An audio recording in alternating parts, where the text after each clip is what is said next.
వరలక్ష్మీ వ్రతకల్పం పాటించేటప్పుడు చారుమతి ఏ విధంగా పూజ చెయ్యాలి అనేటటువంటి విషయాన్ని ఆమె యొక్క గుణముల చేత ప్రీతి పొందినటువంటి వరలక్ష్మీదేవి ఆమె యొక్క స్వప్నమునందు సాక్షాత్కరించి ఆ కల్పాన్నంతటినీ కూడా బోధ చేసినటువంటి విధం గురించి నేను ప్రస్తావన చేస్తున్నాను. ఎక్కడైతే ఆ కలశ స్థాపన చెయ్యాలని భావన చేశారో ఆ కలశ స్థాపన చేసేటటువంటి ప్రదేశాన్ని గోమయంతో శుద్ధి చేస్తారు. ఎందుచేత అంటే భూమి పవిత్రం కావాలి అంటే దానికి ఏకైక సాధనం ఏది అంటే ఒక్క గోమయంతో మాత్రమే శుద్ధి చెయ్యగలుగుతాం. ప్రపంచంలో 84 లక్షల జీవరాశులున్నాయి అని వేదం చెప్తోంది. 84 లక్షల జీవరాశులలో అన్నిటి యొక్క మలమూత్రములు దుర్వాసనతో కూడుకుని ఉంటాయి. కానీ ఒక్క గోవు యొక్క మలం మాత్రం ఎప్పుడు సువాసనతో కూడుకుని ఉంటుంది. పైగా మనకి ఏదైనా మహోత్కృష్టమైనటువంటి కార్యం చేసేటప్పుడు మనం పంచగవ్య ప్రాసనము అని చేస్తాం. పంచగవ్య ప్రాసనము అంటే ఆవు నుంచి స్రవించేటటువంటి 5 పదార్థములు. ఆవు పాలు తోడు పెట్టినప్పుడు వచ్చేటటువంటి పెరుగు, ఆ పెరుగు నుండి వచ్చినటువంటి నెయ్యి, గోవు యొక్క మూత్రము, గోవు యొక్క గోమయము అంటే గోవు యొక్క పేడ, ఈ 5టిని కలిపి సమంత్రకంగా నాలుక మీద ఉంచుతారు. అది మింగినంత మాత్రం చేత పాపములనబడేటటువంటి ఇంధనమునకు అగ్నిహోత్రంలా పనిచేసి లోపల ఉన్నటువంటి సమస్త పాప రాశి ధ్వంసం అవుతుంది అని. ఆ పాపరాశి ధ్వంసమైనటువంటి కారణం చేత ఉత్తమమైనటువంటి కర్మ చెయ్యడానికి కావలసినటువంటి అధికారాన్ని యజమాని పొందుతాడు. ఆవు నుండి స్రవించేటటువంటి పదార్థాలకి అంత శక్తి ఉంది. గోవుని పశువుగా భావన చెయ్యరు. గోవు సాక్షాత్ పరదేవతా స్వరూపం. అటువంటి పరదేవతా స్వరూపమైనటువంటి ఆ గోవు నుండి స్రవించేటటువంటి అన్ని పదార్థములు పరమ పవిత్రములే. ఆ గోమయంతో మొట్టమొదట ఎక్కడ కలశ స్థాపన చెయ్యాలనుకుంటున్నారో అక్కడ అలకాలి. అలా అలికితే తప్ప ఆ ప్రాంతమునందు ఎక్కడ కలశ స్థాపన చెయ్యాలని సంకల్పం చేశారో అక్కడ అసలు ఆ కలశలోకి దేవతాశక్తి ఆవాహన అయ్యేటటువంటి అవకాశం ఉండదు. అందుకని గోమయంతో భూశుద్ధి చేసి దాని మీద నూతన వస్త్రాన్ని పరుస్తారు. మనకి వేదంలో వస్త్రం గురించి చాలా విశేషంగా మాట్లాడతారు. అంచు లేనటువంటి బట్ట కట్టకూడదు, అంచు ఉన్నటువంటి బట్ట మాత్రమే కట్టుకోవాలి. ఎప్పుడైనా స్నానం చేసిన తరువాత అయినా సరే ఒంటి నుంచి స్నానం చేసిన బట్టని కిందకి విడిచిపెట్టినప్పుడు దాన్ని కాల్తో పైకెత్తడం కానీ, విడిచిపెట్టిన బట్ట అయినా సరే దాన్ని పాదంతో తన్నడం కానీ చెయ్యకూడదు. ఎందుచేతనంటే దేవతలందరూ కూడా వస్త్రాన్ని ఆవహించి ఉంటారు. వేదంలో ఈ వస్త్రము యొక్క నిర్మాణ విధానము, ఆ వస్త్రమును దేవతలు ఎలా ఆవహించి ఉంటారు అన్న మాట గురించి మాట్లాడతారు. అందుకే వస్త్రానికి అంత ప్రత్యేకత. అంచు ఉన్నటువంటి బట్ట ఎవరికైనా ఇస్తే వారు 10 కాలాలు బ్రతికుండాలి అని కోరుకున్నట్టు, అలాగే ఎవరు ఇచ్చాడో ఆయన కూడా 10 కాలాలు బ్రతికుండాలి అని సంకల్పం జరిగినట్లు. అందుకే వస్త్రం ఇచ్చేటప్పుడు, బట్టలు పెట్టేటప్పుడు సాధారణంగా అంచు లేనటువంటి బట్టలు పెట్టరు, అంచు ఉన్న బట్ట ఇస్తారు. అంచు ఉన్న బట్ట అంటే పంచెల చాపు. వస్త్రద్వయం, ఎప్పుడూ కూడా ఒక్క వస్త్రాన్ని ఇవ్వకూడదు, 2 బట్టలు ఇవ్వాలి. అసలు యథాశాస్త్రంగా మాట్లాడాలి అంటే ఇంటికొచ్చినటువంటి ఒక సువాసినికి ఇచ్చేటప్పుడు కూడా 2 రవికల బట్టలు ఇవ్వాలి, కానీ ఒక బట్ట లేదు శాస్త్రంలో. వస్త్రద్వయం, 2 వస్త్రములను ఇస్తారు. కాబట్టి ఆ వస్త్రం ఇచ్చేటప్పుడు పురుషుడైతే ఎడంభుజం మీద ఉత్తరీయం ఉండాలి.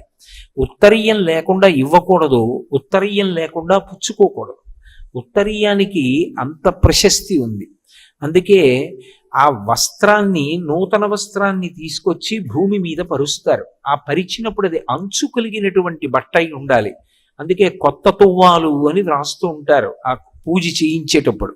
ఆ కొత్త తువ్వాలు తీసుకొచ్చి భూమి మీద వేసి దాని మీద తండుల రాశిని పోస్తారు. తండుల రాశి అంటే ఓషధీ రాశి. దానికి ఒక శక్తి ఉంటుంది. అది భగవంతుని యొక్క కిరణ స్పర్శ చేత, అంటే చంద్రకిరణ స్పర్శ చేత, సూర్యకిరణ స్పర్శ చేత అది ఓషధీతత్వాన్ని నింపుకుంటుంది. అటువంటి తండుల రాశిని అంటే బియ్యాన్ని పోసి దాని మీద కలశాన్ని స్థాపన చేస్తారు. మీరు ఎప్పుడూ ఒక విషయం జ్ఞాపకం పెట్టుకోవాలి, విశేషమైనటువంటి ఫలితములను ఇవ్వగలిగినటువంటి వ్రతము యొక్క కల్పాన్ని నిర్దేశం చేసేటప్పుడు నువ్వు ఖచ్చితంగా ఇంత ద్రవ్యాన్ని వినియోగిస్తేనే ఈ వ్రతాన్ని చెయ్యగలవు, లేకపోతే నువ్వు ఈ వ్రతాన్ని చెయ్యలేవని నిరుత్సాహపరిచేటట్టుగా ఎప్పుడూ కల్పం ఉండదు. అందుకే అమ్మవారి యొక్క మూర్తిని ఉంచేటప్పుడు శక్తి ఉంటే సువర్ణమూర్తి, బంగారు మూర్తి, లేకపోతే వెండి మూర్తి, లేకపోతే రాగి మూర్తి, అది కూడా కాకపోతే ఏ దోషము రాదు. కలశ ఒక్కటి పెట్టి పూజ చేసుకోవచ్చు. ఆ కలశ పెట్టి పూజ చేసిన తరువాత అమ్మవారిని ఆవాహన చేస్తారు. ఆ కలశలోకి ఆవాహన చేసి అమ్మవారికి వివిధ ఉపచారములను సమర్పణం చేస్తారు. ధ్యాయామి అంటే నువ్వు ఇలా ఉంటావు అని నేను ధ్యానం చేస్తున్నాను అని దాని అర్థం. అమ్మవారు అసలు ఎలా కూర్చునుందని చెప్తున్నారు అన్నదాన్ని మీరు చాలా జాగ్రత్తగా ధ్యానం చెయ్యాలి. ఆవిడేదో పద్మాసని, పద్మకరి, ఆవిడ ఒక పెద్ద తెల్లటి పద్మంలో కూర్చుని ఒక కాలు చాపడమో రెండు కాళ్ళు చాపడమో చేసి కూర్చుందని భావన చేసి పూజ ప్రారంభం చేసిన తరువాత ఇక లౌకిక సంభాషణ చెయ్యకూడదు.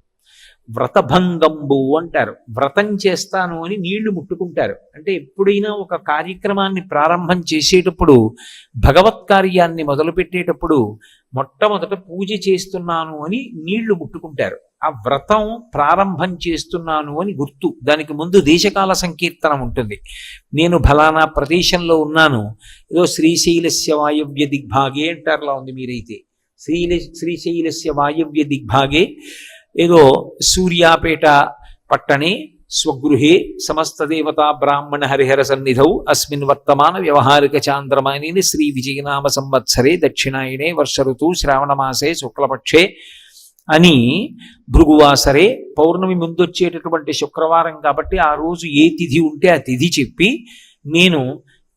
నాకు ఏ శక్తి ఉన్నదో, భగవంతుడు నాకు ఏ శక్తినిచ్చాడో, ఆ శక్తి వలన నేను ఏ సంభారములను సమకూర్చుకోగలిగాను, సంభవద్రవ్యై సంభవదుపచారై, ఆయా ద్రవ్యముల చేత ఆయా ఉపచారముల చేత అమ్మా నిన్ను నేను పూజ చేస్తున్నాను అని సంకల్పం చేస్తారు.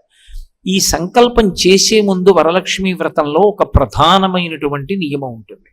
నన్ను మీరు సహృదయంతో అర్థం చేసుకోవలసి ఉంటుంది. ఒక శాస్త్రాన్ని మాట్లాడేటప్పుడు అందరికన్నా గొప్పవాడెవరు అంటే భర్త. సీతమ్మ తల్లి రామాయణంలో ఒక మాట అంటుంది, దీనోవా రాజ్యహీనోవా యోమీ భర్త సమీ గురు తం నిత్యమనురక్తాస్మి యథారూపాం సువర్చల అంటుంది. భర్త దీనుడు కానివ్వండి, రాజ్యహీనుడు కానివ్వండి, యోమే భర్త సమీ గురువు. గురువు అంటే గురువు అని కాదు దాని అర్థం. గురువు అంటే బరువు అని. విశిష్టమైనటువంటి వ్యక్తి, దైవం ఆయన. అటువంటి ఆయన యొక్క అనుమతిని తీసుకుని పీట మీద కూర్చోవాలి. ఎందుకంటే సాధారణంగా పెళ్ళైన తరువాత దంపతులుగా కూర్చుని చేస్తారు. ఆడవారు ఒక్కరూ కూర్చుని వ్రతం చేస్తున్నారు అంటే అలా కూర్చునే ముందు దానికి భర్త యొక్క అనుమతి ఉండాలి. ఆయనే కదండి అన్నీ తీసుకొచ్చారు, ఆయనే కదా వరలక్ష్మీ వ్రతం చేయించుకోమన్నారు, మళ్ళీ ఆయనకి నమస్కారం చేసి కూర్చోవడం ఏమిటండి అని అనుకోకూడదు. భర్తకి నమస్కారం చేసి భర్త చేత అక్షతలు వేయించుకుని కూర్చోవాలి. స్కాంద పురాణంలో దీనికి సంబంధించి ఒక విశేషాన్ని వివరించేటటువంటి ఒక ఉపాఖ్యానం ఉంది. ఒక మహారాజుకి 2 భార్యలు ఉండేవారు, పెద్ద భార్య చిన్న భార్య. ఇందులో ఇద్దరూ కూడా భక్తి తత్పరత కలిగినటువంటి వాళ్ళు, ఎప్పుడు భగవత్ సంబంధమైనటువంటి వ్రతములు చేస్తూ ఉండేవారు. పెద్ద భార్య ఏ వ్రతం చేసినా సరే ఆ వ్రతం చెయ్యడానికి పూర్వమే భర్తగారి పాదములకు నమస్కరించి ఆయన అనుమతిని పొంది అక్షతలు వేయించుకుని పీటల మీద కూర్చునేది. రెండవ ఆమె భర్తగారు చెప్తేనే కదా చేస్తున్నాం కాబట్టి ఆయనకి నమస్కరించకుండా కూర్చుని వ్రతం చేసేది. ఒకానొక సమయంలో హఠాత్తుగా ముగ్గురు ఏకకాలంలోనే శరీరం విడిచిపెట్టారు. ఒక ప్రత్యేక పరిస్థితిలో విడిచిపెడితే స్వర్గలోకం నుంచి వచ్చినటువంటి విమానం పెద్ద భార్యని మహారాజుని ఎక్కించుకుని వెళ్ళిపోతోంది, చిన్న భార్యని నరకానికి తీసుకెడుతున్నారు. ఆవిడ గోలు గోలు పెడుతూ ఆవిడంది, ఆవిడ ఎన్ని నోములు నోచిందో, ఎన్ని వ్రతాలు చేసిందో అన్నీ నేను చేశాను, నన్ను ఎందుకు నరకానికి తీసుకెడుతున్నారని అడిగింది. నువ్వు చేసినటువంటి వ్రతములకు పూర్వము అసలు పూర్వాంగంగా భర్తకి నమస్కారం లేదు, ఆ భర్త యొక్క అనుమతి లేదు, ఆయన చేత అక్షతలు వేయించుకోలేదు, వేయించుకుని పీటల మీద కూర్చోలేదు. అందుకే ఆ వ్రతం చేసినా చెయ్యబడని వ్రతమే అవుతుంది. భర్త యొక్క అనుమతి అంత అవసరం. అలా ఉంటుందా అని మీరు అనుకోకండి. నేను నెలకి ఏదో కొన్ని వేల రూపాయలు నాకు జీతంగా ఇచ్చేటటువంటి ఉద్యోగం చేస్తున్నటువంటి కారణం చేత ప్రతిరోజు ఇన్ని గంటల నుండి ఇన్ని గంటల వరకు పనుందా లేదాతో సంబంధం లేదు, నేను అక్కడ కూర్చుంటాను అని ఒప్పందం. 10 నుంచి 5:30 వరకు అక్కడ కూర్చోవాలి. అందులో ఏమీ పని లేదు. కానీ ఏమీ పని లేదు కదండి, నేను బయటికి వెళ్ళిపోతున్నానంటే కుదరదు. పని లేకపోయినా బయటికి వెళ్లే ముందు పై అధికారి అనుమతి తీసుకునే వెళ్ళాలి. ఎందుకండి, ఏమీ పని లేదు కదా అందుకు బయటికి వెళ్ళానండి అంటే ఒప్పుకోరు. అనుమతి తీసుకుని పైకి వెళ్ళాలి. సెలవు పుచ్చుకోవాలి అంటే ముందు వారు మంజూరు చేసిన తరువాతే నేను వెళ్ళాలి. నెలకి కొన్ని వేల రూపాయల జీతం ఇచ్చేటటువంటి కార్యాలయానికే నా మీద అన్ని అధికారాలుంటే పరమేశ్వరుడు నిర్మాణం చేసినటువంటి వ్యవస్థలో పరమేశ్వర స్వరూపుడైనటువంటి భర్త యొక్క అనుమతి లేకుండా చేసిన వ్రతానికి ఫలితం వస్తుందని తీర్మానం చేస్తే అది వైదికం ఎలా అవుతుంది? కాబట్టి ఎవరికి ఇవ్వవలసినటువంటి గౌరవం, ఎవరికి ఇవ్వవలసినటువంటి స్థానం వారికి ఇచ్చిన నాడే గౌరవం అన్నది ఉంటుంది. ఆవిడ వరలక్ష్మి, ఆవిడేం చేస్తూ ఉంటుంది? ఆవిడ గురించి అసలు ప్రార్థన చేస్తే ఏం చెప్తాం పీఠికలో? నిత్యానపాయనీం నిరవద్యాం దేవదేవ దివ్యమహిషీం అఖిల జగన్మాతరం అస్మన్మాతరం అశరణ్య శరణ్యాం అనన్య శరణ శరణమహం ప్రపద్యే అని చెప్తాం. ఆవిడికి నిత్యానపాయని అని పేరు. నిత్యానపాయని అంటే ఆమె భర్తని విడిచిపెట్టి ఉండదు. భర్త గారు ఎప్పుడైనా ధర్మ సంరక్షణార్థం భూలోకంలో అవతార స్వీకారం చేస్తే ఆవిడ కూడా అవతార స్వీకారం చేసి వచ్చేస్తుంది. ఏదైనా ఒక పని చేసే ముందు మన బుద్ధికి నచ్చినటువంటి దాన్ని ప్రమాణంగా చేసి చెయ్యకూడదు. శాస్త్రాన్ని ప్రమాణంగా చేసుకుని ఏ కార్యమైనా చెయ్యాలి. తస్మాత్ శాస్త్రం ప్రమాణంతే కార్యాకార్య వ్యవస్థితౌ. ఒక పని చెయ్యాలన్నా, ఒక పని ఇలా చెయ్యకూడదన్నా దానికి ఏది ప్రమాణము అంటే శాస్త్రం ఒక్కటే ప్రమాణం. ఈ పని ఇలా చెయ్యవద్దు, శాస్త్రం ప్రమాణం. ఈ పని ఇలా చెయ్యండి, శాస్త్రం ప్రమాణం. శాస్త్రంతో నాకు సంబంధం లేదు, నిన్ను ఉద్ధరించేవాడు లేడు.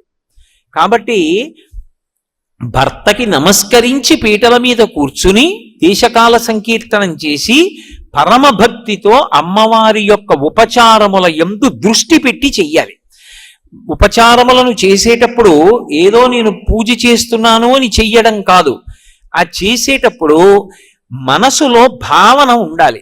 మీరు ఎప్పుడు ఒకటి గుర్తుపెట్టుకోండి, ఒక పూజ చేస్తున్నప్పుడు ఒక ఉపచారం చెప్తాం, ఆ ఉపచారం పూర్తయింది అని ఎప్పుడు శాస్త్రంలో తీసుకుంటారంటే 3 ఏకీకృతమైతేనే ఆ ఉపచారములు పూర్తయ్యాయి అని చెప్తారు. ఏ 3 ఒకటి అవ్వాలి అంటే నోటితో చెప్తున్నటువంటిది ఏదో దాన్ని చెయ్యాలి, అంటే కర్మేంద్రియం చెయ్యాలి.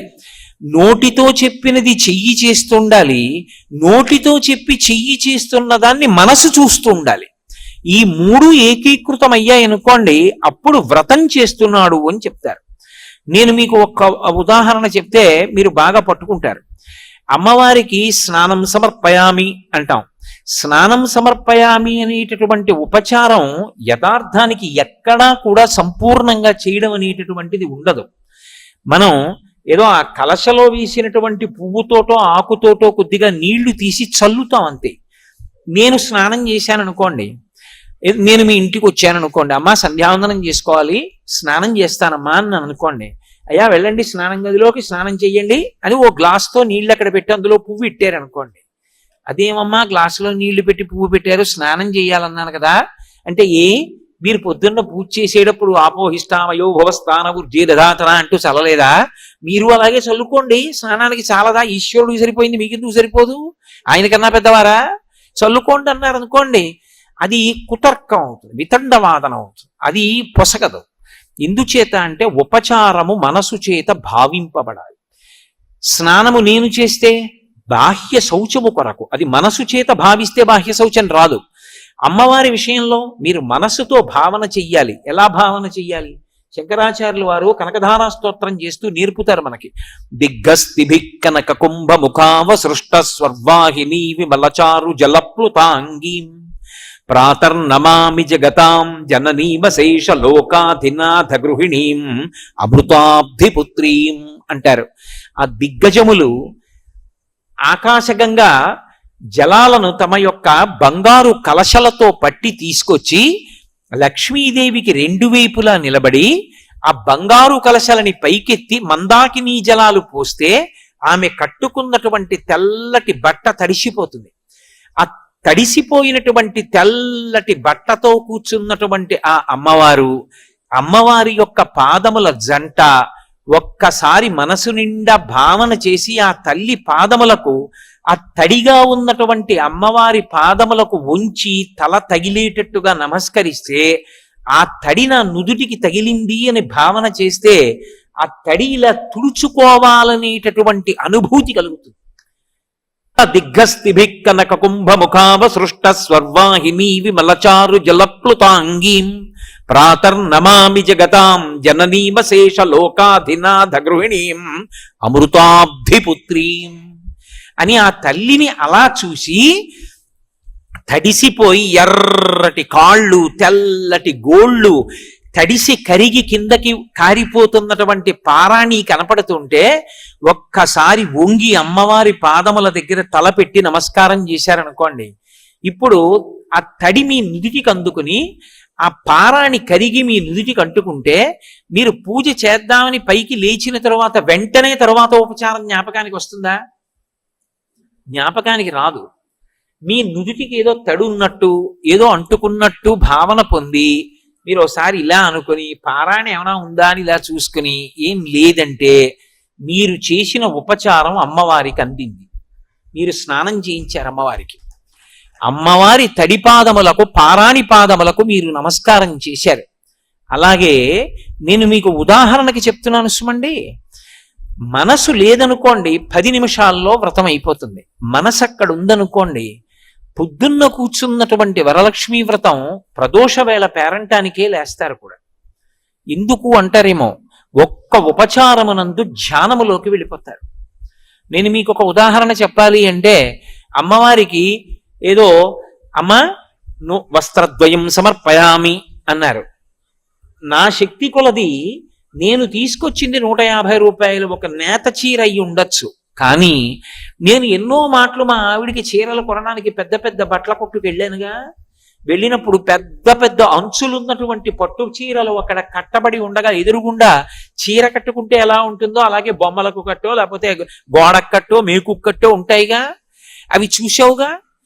ఇంటికి వచ్చి నువ్వు మంచి సంపంగి రంగు, సింహాచల సంపంగి, పసుపు ఎరుపు కలిసినటువంటి సంపంగి రంగు చీరకి నా చేతులు ఇలా 3 సార్లు పెడితే ఉన్నంత ఎర్రటి అంచున్నటువంటి చీర అమ్మకిస్తే అమ్మ ఆ చీర కట్టుకుని వచ్చి కూర్చుని, ఎరా నాన్న నీకు సంతోషమేనా, నువ్వు ఇచ్చిన చీర కట్టుకున్నానరా, ఎంత బాగుందో అని అమ్మవారంటే నువ్వు మనస్సులో భావన చేత ఇచ్చిన చీర ఏదో అది ఆవిడకి అందుతుంది. నువ్విక్కడ 1,00,000 రూపాయలు పెట్టి చీర పట్టుకురా, నీ మనసంతా మోగే సెల్ ఫోన్ మీద ఉంటే ఆ చీర ఆవిడికి వెళ్ళదు, ఆవిడికి అక్కర్లేదు. ఎందుకంటే గీతలో ఆయనే చెప్పాడు, పత్రం పుష్పం ఫలం తోయం యోమే భక్త్యా ప్రయచ్చతి. నాకు భక్తితో ఇచ్చింది పుచ్చుకుంటాను తప్ప భక్తి లేకుండా ఇచ్చింది పుచ్చుకోవడానికి అది నీదా? నేనిచ్చింది నాదే ఆ చీర. నువ్వు కొని నాకు ఇవ్వగలుగుతున్నావంటే కొనడానికి కావలసిన శక్తిని నీ ఎందు ప్రచోదనం చేసిన వాడిని నేనేదో ఒక విభూతిని నీ ఎందు పెట్టాను కాబట్టి నీకు 50,000 వస్తున్నాయి కాబట్టి ఆ చీర కొన్నావు. ఆ విభూతిని వెనక్కి తీస్తే ఎవడుంచుకుంటాడు నేను ఉద్యోగంలో? కాబట్టి ఆ శక్తి నాది. కానీ నేను అడిగేది ప్రేమతో భక్తితో ఇస్తావా? అందుకే ఆ భక్తితో ఉపచార సమర్పణం చేశారనుకోండి, చేసినప్పుడు ప్రతి ఉపచారం దగ్గర కూడా మనసుని ఏకీకృతం చెయ్యాలి. చేతిని తేవడం కష్టం, ఉపచారానికి ద్రవ్యాన్ని అక్కడ పెట్టడం చాలా తేలిక. కానీ చేతిని ఉపయోగించడం తేలిక, మనసుని తేవడం చాలా కష్టం. ఎందుకో తెలుసా? మనస్సుకి అపారమైనటువంటి బలం ఒకటి ఉంటుంది. అది కర్మేంద్రియములను యాంత్రీకరిస్తుంది. దానికి ఆ శక్తి ఉంది. మనసు ఏం చేస్తుందంటే యాంత్రీకరిస్తుంది. లక్ష్మీ అష్టోత్తరం చదువు అన్నారనుకోండి, పుష్పహి పూజయామి అంటారు అని మొదలు పెట్టారనుకోండి, మొదలు పెట్టగానే ప్రకృత్యై నమః వికృత్యై నమః అన్నారనుకోండి, అంతే. నీకు వచ్చుగా, అలా చెప్పు. నువ్వు ఏం చేస్తావంటే చామంతి పూలు ఉన్నాయి కదా, తీసివేస్తుంది. మరి అదేం చేస్తుంది? తత్కాల్లో టికెట్ దొరుకుతుంది అంటావా? ఒకవేళ తత్కాల టికెట్ దొరకకపోతే, బస్సులు లేవు కనుక ఎలా వెళ్ళాలి కాకినాడ? ఏ ప్రత్యామ్నాయం పట్టుకోవాలి? విమానంలో వెడదామంటే టికెట్ ఒక్కొక్కటి 10,000 ఉంటే ఇప్పుడు ఎక్కడ తేన్ని 20,000? ఎవరినో అడిగితే ఏం బాగుంటుంది? ఏం చెయ్యాలి? ఈలోగా అయిపోతుంది లక్ష్మీ అష్టోత్తరం. టికెట్ మాట దేవుడెరివి. అప్పుడు అడుగుతుంది, మళ్ళీ చెయ్యి అంటుంది, అయిపోయిందిగా ఏం చేయమంటావు అంటుంది. అప్పుడు వెనక్కి వస్తుంది, ఓ అయిపోయిందా, ధూపమాఘ్రాపయామి, నీకు వచ్చుగా, అగరత్తులు దీపంలో పెట్టి చూపించు. అందుకని ఇప్పుడు మళ్ళీ ఏం చేస్తే బాగుంటుంది? కారులో వెళ్ళిపోతే మళ్ళీ ఇది అయ్యే లోపల ఇది తీసి ఇలా. మీరు ఏమనుకోకండి, ఒక మాట చెప్తాను. నేను ఏదైనా వాసన మీకు చూపిస్తాను, మంచి వాసన అని చెప్పి ఓ పువ్వు పట్టుకొచ్చి, ఎంత మంచి పరిమళమోనండి పువ్వు అన్నాను అనుకోండి, ఏది అన్నారు అనుకోండి, నేను మీ దగ్గరికి వచ్చి ఇలా అన్నాను అనుకోండి, బుద్ధి ఉందా లేదా, ఇలా తిప్పితే ముక్కు దగ్గర పట్టరా అంటారా అనరా? ధూపానికి తిప్పడం ఎందుకండి ఇలాగా? పైగా నిప్పు నెరుసులన్నీ పడిపోయేంత వరకు వెలిగించేసి ఇలా బోర్లా పెట్టి, అప్పుడు దాన్ని ఇలా ఇలా ఊపేసి, ఆరిపోయిన తర్వాత ఇలా తిప్పేసి, ఆ నెరుసులన్నీ ఆయన బట్టల మీద పడిపోతుంటే ఆయన దులుపుకు లేచి వెళ్ళిపోడు. నీ దిక్కుమాలిన పూజ, నువ్వు ఎవడు పుచ్చుకుంటాడు రైదని? ఎందుకు ఆ పూజ? అసలు భావనేది ఆవిడ మహాలక్ష్మి. ఆవిడ కూర్చుంది, నేను ధూపం ఇస్తున్నాను ఆవిడికి. కాబట్టి ఎక్కువ అగ్నిహోత్రం లేకుండా ఒక్కసారి ముక్కు దిగ్గిరి ఇలా పెట్టి తీసేస్తే అది పొగ. అదేం పుస్తకం కాదు అక్కడే ఉండిపోవడానికి, అది అలా ముందుకు వెడుతుంది కాబట్టి వాసన వస్తుంది. నా ముక్కులో పెట్టక్కర్లేదు అగరత్తో, ఇలా ముక్కు దగ్గర పెట్టి తీసేస్తే చాలా పొగ వాసన తెలుస్తుంది. ఎందుకు ఇలా తిప్పడం అంటే, అసలు నీకు మనసు అక్కడ ఉంటే కదా, నీకు మనసు అక్కడ ఉంటే ఏది ఎలా చెయ్యాలో అలా చేస్తావు. మనసు లేకపోతే నా ఇష్టం. ధూపానికి చుట్టూ తిప్పడం ఎందుక? చుట్టూ తిప్పడం అంటే ఏమో ఆయనకి తెలియదు, ఎవడో తిప్పాడు, ఈయన తిప్పుతాడు. కాబట్టి త్రికరణములు ఏకీకృతము కావాలి. కనీసంలో కనీసం 16 ఉపచారాలు చేస్తారు షోడశోపచారములని. షోడశోపచారములలో ఒక్క ఉపచారం దగ్గర మనసు నిలబడితే చాలు, ఆవిడ పరమ ప్రీతి పొందుతుంది. చాలా చోట్ల మీరు గమనించండి, శుద్ధ ఆచమనీయం సమర్పయామి అంటారు. ఎన్ని మాటలు ఇస్తారు? తమలపాకుతో తీసి ఇలా అంటారు, అంతే, అయిపోయింది ఆచమనీయం. నేనైతే అలా పుచ్చుకుంటానా? ఓం కేశవాయ స్వాహ ఆగుతానా గుటకేసే వరకు? ఓం నారాయణాయ స్వాహ గుటకేసే వరకు ఆగుతానా? ఓం మాధవాయ స్వాహ మళ్ళీ గుటకేసే వరకు ఆగుతానా? నాకైతే 3 మాటలు, లక్ష్మీదేవికి అయితే 1 మాటనా? అదేం సిద్ధాంతం?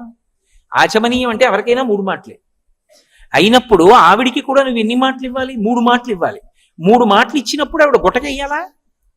ఆవిడే చెయ్యిలా పట్టాలా? నువ్వు ఆ చేతిలో నీళ్లు పోస్తే ఆవిడ ఇలా పెట్టుకుని తాగాలా?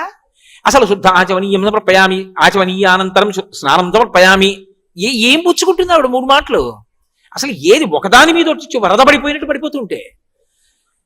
మనసు ఉంటే మనసు భావన ఎందు చూస్తుంది, మూర్తి అక్కడే ఉంటుంది, కదలదు. మనసు కదలికలు చూస్తుంది. అమ్మవారు ఇలా చేయి చాపిందనుకోండి, 5 వేళ్లకి ఉంగరాలతో చేతులకు ఆవిడ పెట్టుకున్నటువంటి రత్న కంకణములు కదులుతాయి.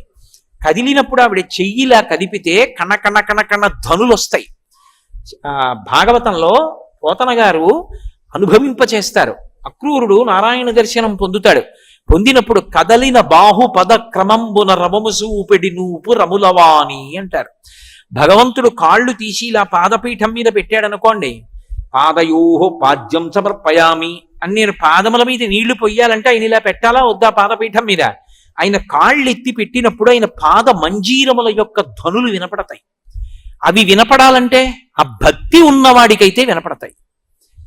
ఆ పాదములు అలా పెట్టినప్పుడు ఆచమనీయం అన్నప్పుడు ఆవిడ ఇలా చెయ్యి పెడితే సాక్షాత్ లక్ష్మి ఆమె ఇలా చెయ్యి చాపితే నీ దగ్గర ఎర్రటి పరదేవత యొక్క చేతి వంక చూసి ఆవిడ చేతిలో నీళ్లు పోస్తే ఆవిడ తీసుకుని కింది పెదవి దగ్గర పెట్టి లోపలికి పుచ్చుకుంటుంటే ఎంత పరవశంతో నువ్వు మూడు మాటలు ఆచమనీయం ఇవ్వాలి.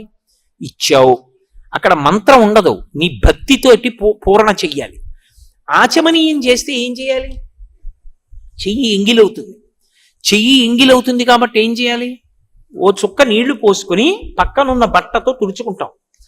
అమ్మవారైతే ఆవిడ కూడా నువ్వు పూజ చేస్తున్నావు బట్ట తెచ్చు తుడుచుకుంటూ ఉంటుందా? భక్తి అన్న మాటకు అర్థం ఏమిటి?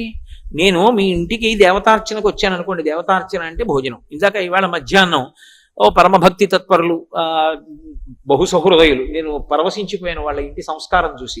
వాళ్ళ ఇంటికి దేవతార్చనకి వెళ్ళాను. భోజనం అయిపోయింది. అయిపోయిన తర్వాత చేతులు కాళ్ళు కడుక్కుని వస్తున్నాను. నా ఉత్తరీయంతో నేను తుడుచుకోలేనా? వాళ్ళు తీసుకొచ్చి తువ్వాలు అందించారు. ఎందుకు? భక్తి. వాడు వచ్చాడు, పాపం భోజనం చేశాడు, వాడు కాళ్ళు కడుక్కున్నాడు, చేతులు కడుక్కున్నాడు, వాడు చేతులు తుడుచుకోవడానికి వస్త్రం ఇద్దాం, అది భక్తి. అమ్మవారు ఆచమనీయం చేసింది, నువ్వేం చేయాలి? అమ్మా నీ చేయి తుడుస్తానుండు. ఉత్తరీయం తీసి అమ్మవారి చేతిని తుడిచేటప్పుడు అమ్మ ఇలా చేయి పెట్టింది అనుకోండి, ఆ చేతి కింద నీ ఎడం చేయి పెట్టి నీ కుడి చేత్తో అమ్మవారి అరిచెయ్యి తుడుస్తున్నావు అనుకో, మెత్తటి అమ్మవారి చేతిని తుడుస్తున్నప్పుడు నీకు ఎంత అనుభూతి కలిగి రోమాంచితమవుతుంది. నిజంగా ఏదో ఒక్క ఉపచారం, 16 ఉపచారముల యందు మనసు నిలబడడం మాట దేవుడెరుగు. ఒక్క ఉపచారమునందైనా మనసు నిలబడాలి కదా. 108 నామాలతో పూజ చేస్తున్నప్పుడు నువ్వు చేస్తున్నటువంటి పూజలో పువ్వు వెళ్ళి అమ్మవారి పాదాల మీద పడడం నీకు కనపడాలి కదా. అధాంగ పూజ చేసేటప్పుడు ఎదురుగుండా కలశ ఉంది, మూర్తి చాలా చిన్నది ఉంటుంది, ఒకవేళ పెట్టినా ఒక్కొక్కచో రూపు ఉంటుంది అంతే, బంగారు రూపు గుండ్రంగా ఉండి దాని మీద లక్ష్మి ముద్ర ఉంటుంది అంతే. మరి అధాంగ పూజలా? అధాంగ పూజ అంటే పాదముల దగ్గర నుంచి తల వరకు చేస్తారు. చేసినప్పుడు పాదవు పూజయామి, గుల్భౌ పూజయామి, ఏదో జానుని పూజయామి, ఊరూం పూజయామి, కటిం పూజయామి, నాభిం పూజయామి, ఉదరం పూజయామి, స్తనౌ పూజయామి, ఏదో చుబుకం పూజయామి, లేదా స్కందౌ పూజయామి, అలాగే ఓష్ఠే పూజయామి, నాసికాం పూజయామి, నేత్రే పూజయామి. అమ్మవారి కళ్ళ మీద కూడా పువ్వు వేయాలి. నువ్వు ఇలా కూర్చుని వేస్తావా కంటి మీదకు పువ్వు? కంటికి తగలకుండా లేచి నిలబడి కనుబొమ మించి పువ్వు వదిలేస్తావు. అలా అమ్మవారి బాహుం పూజయామి, అమ్మవారి చేతుల మీద పువ్వు లేచావు. ఇప్పుడు ఇది ఎలా చేస్తావు? అక్కడ ఉందా అవన్నీ అవకాశం ఉందా చేయడానికి? కాదు. నీకు బ్రహ్మస్థానంలో ఉన్నటువంటి ఆయన నామాలు చెప్తుంటే నీ మనసు చూడాలి. పళ్ళెం ఇలా పట్టుకొని పువ్వు వేస్తుంటే పాదౌ పూజయామి అన్నాననుకోండి, పారాణి పెట్టినటువంటి అమ్మవారి యొక్క శ్రీపాదముల మీద నువ్వు వేసినటువంటి చామంతి పువ్వు వెళ్ళి పడిందని, అమ్మవారి యొక్క చీలమండ మీద పడిందని, మోకాలు మీద పడిందని, నడుం మీద పడిందని, కడుపు మీద పడిందని, బొడ్డు మీద పడిందని, అమ్మవారి వక్షస్థలం మీద పడిందని, త్రివళులు 3 రేఖలు కలిగినటువంటి కంఠం మీద పడిందని, గడ్డం మీద పడిందని, పెదవుల మీద పడిందని, ముక్కు మీద పడిందని, అమ్మో అమ్మ కంటి మీద దెబ్బ తగులుతుందని లేచి నిలబడి కనుబొమ మించి వేశావని, చెవుల మీద వేశావని, ఆఖరణ సర్వాణ్యంగాని పూజయామి, తల మీద పువ్వులేశాక అన్ని అంగముల మీద పూజ ఎలా చేస్తావు? అంటే బుట్టలోంచి ఇన్ని చామంతి పూలు ఇలా దగ్గరికి నొక్కి 2 చేతులతో పైకెత్తి తలమించి వదిలేశావు. ఇప్పుడు ఆ పువ్వులన్నీ వడివడిగా కింద పడిపోతున్నాయి. పడిపోతున్నప్పుడు అమ్మవారి తల, అమ్మవారి జుత్తు, అమ్మవారి కబరీబంధంలో ఉన్న పువ్వు, అమ్మవారి నుదుటికున్న బొట్టు, అమ్మవారి చెవులకున్న కర్ణాభరణాలు, అమ్మవారి బుగ్గలు, అమ్మవారి కళ్ళు, కనుబొమలు, ముక్కు, ఆ ముక్కుకి మధ్యలోంచి వేలాడుతున్నటువంటి ముత్యంతో ఉన్నటువంటి ఆ బాసర, ఆ కింద ఉన్నటువంటి పెదవులు, ఆ ఎర్రటి అధరం, అమ్మవారి యొక్క గడ్డం, అమ్మవారి యొక్క కంఠం, దాని మీద 3 రేఖలు, అమ్మవారి వక్షస్థలం, అమ్మవారి యొక్క నడుము, అమ్మవారి కడుపు, అమ్మవారి బొడ్డు, అమ్మవారి తొడలు, అమ్మవారి మోకాళ్ళు, అమ్మవారి పాదాలు, అమ్మవారి చీలమండలు, అమ్మవారి వేళ్ళు, అమ్మవారి గోళ్ళు కనబడుతుండగా పువ్వులు ఎంత వేగంగా పడతాయో నీ మనసు అంత వేగంగా పైనుంచి కిందకు వచ్చి పాదాల దగ్గర నిలబడాలి. ఎదురుగుండా మూర్తి లేదు. అధాంగ పూజ యందు నువ్వు అలా చూడడానికి మూర్తి ఉండదు, ఎక్కడా కూడా ఉండదు, దేవాలయం అయితే తప్ప. మరి దేంతో చూస్తావు అధాంగ పూజ? అందుకే అధాంగ పూజ ముందొస్తుంది. ముందు ఎందుకు వస్తుందంటే మనసుని బాగా శిక్షణ చేసి తీసుకొస్తున్నారు చూడ్డాన్ని. బాగా కళ్ళు విప్పి చూడడం ప్రారంభం చేయి ఇక్కడి నుంచి. అలా చూసిన తరువాత మనసు హత్తుకుపోయిన తర్వాత ఇక ఉపచారములు మొదలు పెడతారు. ఆ భక్తి యందు పారవస్యాన్ని పొందుతుంది. అలా ఆ ఉపచారములను చెయ్యలేదనుకోండి, ఏదో మంత్రభాగం గడగడగడగడగడగడ మంత్రం చెయ్యి, ఏదో దొరికిందల్లా చేస్తూ ఉండడం, మధ్య మధ్యలో ఆగమంటూ ఉండడం, ఈ మధ్యలో వదిన ఆ పక్కనుంది ఇలా పట్రా అంటూ ఉండడం, ఆవిడెవరో ఏదో పట్టుకొస్తూ ఉండడం, పేరుకి పూజ. ఒక్క ఉపచారం సిద్ధంగా ఉండదు. నేను పరమ సహృదయంతో 4 రోజుల ముందు వ్రతకల్పాన్ని చదవండి అని చెప్పడానికి కారణం అది. నిజంగా అందుకే పరమశివుడు ఆ మాట అన్నాడు, వ్రతమస్తి మనోహరం అన్నాడు. అది మనోహరం పార్వతి అన్నాడు.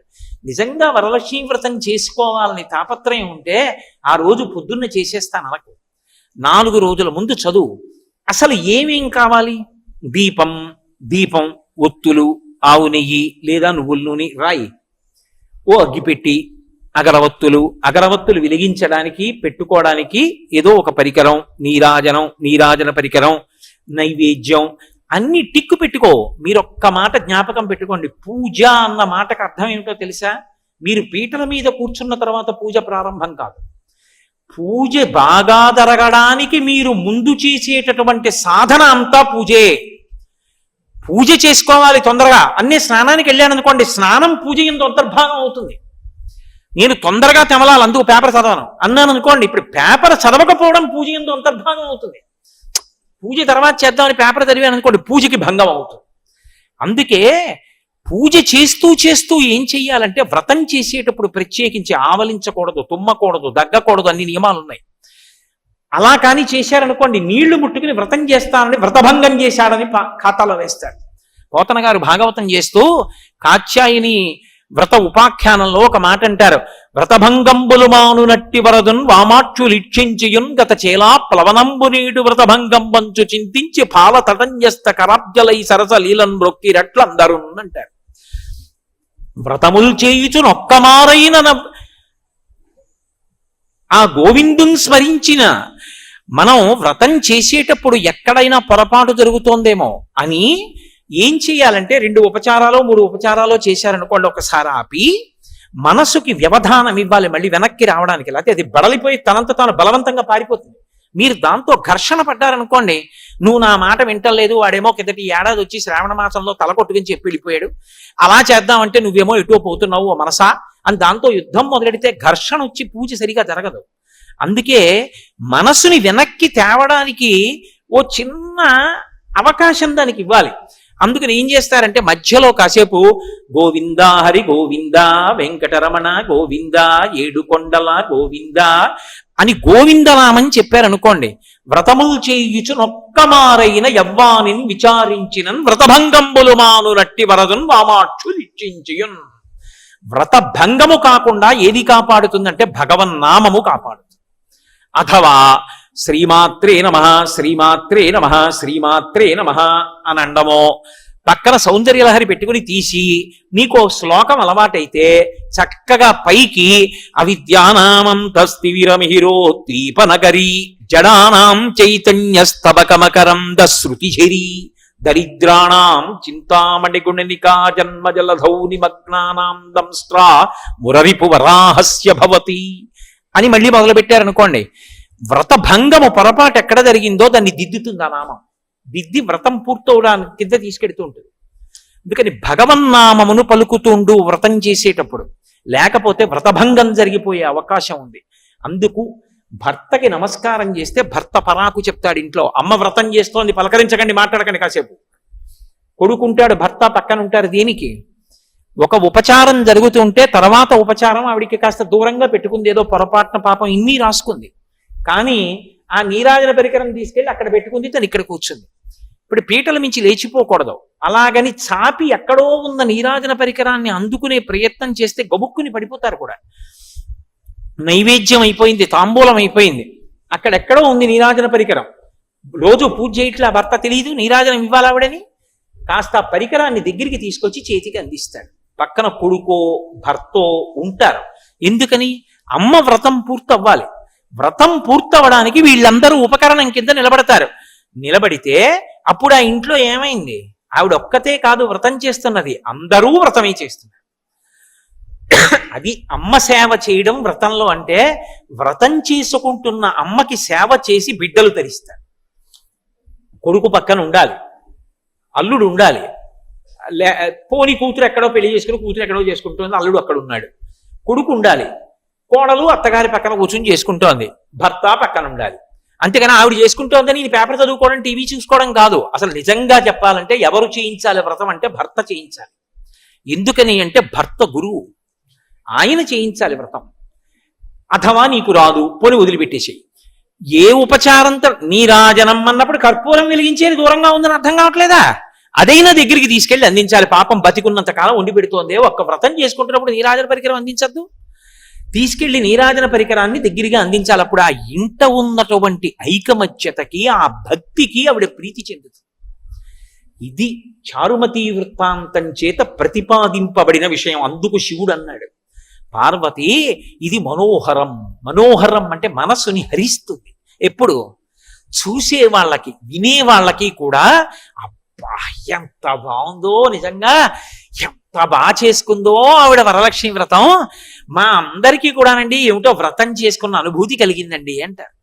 అంత గొప్పగా చెయ్యాలి. అంత గొప్పగా చెయ్యాలంటే చక్కగా శ్రావణ శుక్రవారం వస్తోంది అంటే లక్ష్మీవారం నాడు మధ్యాహ్నమే మామిడి మండలు తెచ్చుకుని తోరణాలు కట్టుకుని, అయిన దానికి కాని దానికి పనివాడు పనిపిల్ల తోరణాలు కట్టక్కర్లేదు, ఇంట్లో వాళ్ళు కట్టుకోవచ్చు తోరణం. ఓ తోరణం కట్టుకుని అదంతా కూడా వ్రతంలో అంతర్భాగం. నీ గుమ్మానికి అన్ని గుమ్మాలకి చక్కగా మామిడి తోరణాలు కట్టుకుని, శ్రావణ మాసంలో ఎక్కడ మామిడి పువ్వు మామిడికాయ ఉండదు. ఎక్కడికెళ్ళి మామిడి చెట్టుకి 4 మండలు కోసుకుంటారన్నా ఎవరు ఏమనరు. తెచ్చుకుని ఆకులు కట్టుకోవడం ఎందుకు? 4 కొమ్మలు నువ్వు వెళ్ళి తెచ్చుకోలేవు. తెచ్చుకుని చక్కగా తోరణం కట్టుకుని ఇంటికి లక్ష్మీప్రదంగా గడపలన్నిటికీ కూడా పసుపు రాసుకుని బొట్లు పెట్టుకుని, అది వ్రతమస్తి మనోహరం.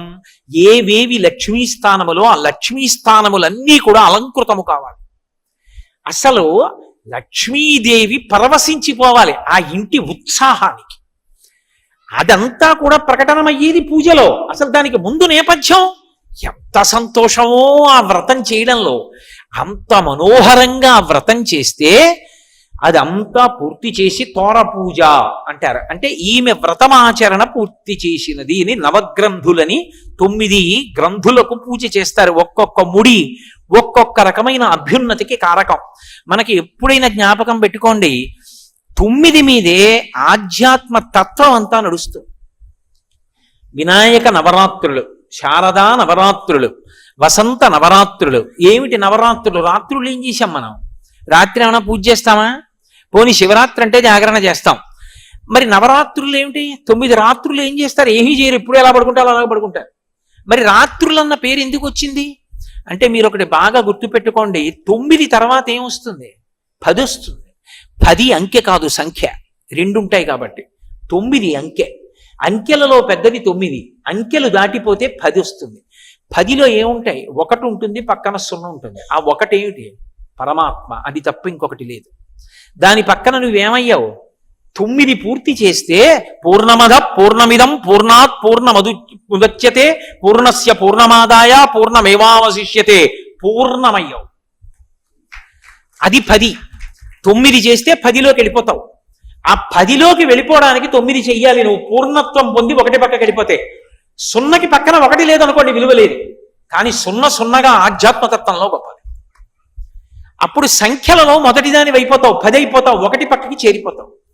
అలా చేరిపోవడానికి నవరాత్రులు. మరి రాత్రి ఏమిటి? రాత్రి అంటే చీకటి. చీకట్లో ఏమవుతుంది? సత్యాసత్య వస్తు వివేకం పోతుంది. అది తాడో తెలియదు, పామో తెలియదు. దీపం వచ్చిందనుకోండి తెలిసిపోతుంది.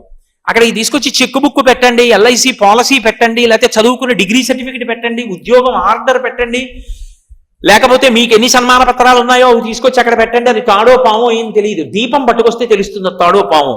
అలా 9 రాత్రులు అన్న మాటకు అర్థం ఏమిటంటే చీకటి, జన్మ పరంపరల యందు ఉన్నటువంటి అజ్ఞానం అనేటటువంటి చీకటి పోవడానికి 9 రోజుల ఉపాసన 1 పక్కన 0గా పూర్ణత్వంలోకి తీసుకెళ్తుంది. అలా తీసుకెళ్ళగలిగినటువంటి శక్తి నాకు అనుగ్రహింపబడాలి. ఆ పూర్ణత్వం ఇక్కడి నుంచి అక్కడ వరకు వెళ్ళాలి నాకు. పూర్ణము అన్న మాటకు అర్థం నిండుగా ఉండుట. అందుకే మనకి సనాతన ధర్మంలో లేదు అన్న మాట వాడరు. లాకి ఏత్వం ఆ ఇంట్లో తెలియదు అంటారు. ఏమైనా అడిగితే ఒకవేళ నిజంగా లేవు అనుకోండి, నిండుకున్నాయండి అంటారు.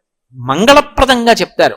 అయ్యా మీ ఇంట్లో కొద్దిగా ఉప్పు ఉంది ఏమిటి, ఉప్పు అసలు లేదన్న మాట వాడరు. అయ్యా మీ ఇంట్లో కందిపప్పు ఉంది ఏమిటండి అన్నారు అనుకోండి, అయ్యో నిన్ననే కందిపప్పు నిండుకుందే అంటారు. నిండుకుందే అంటే లేదు అన్న మాట వాడకుండా నిండుకుంది అంటే కందిపప్పు లేదు అని ఇంకొకలా చెప్పినట్టు తప్ప అమంగళకర వాక్కు ప్రయోగించరు. అలా పూర్ణత్వం పొందడం అంటే ఇక్కడ పూర్ణత్వం దగ్గర నుంచి, పూర్ణం అంటే ఎలా ఉండాలి, తరిగిపోవడం ఉండకూడదు.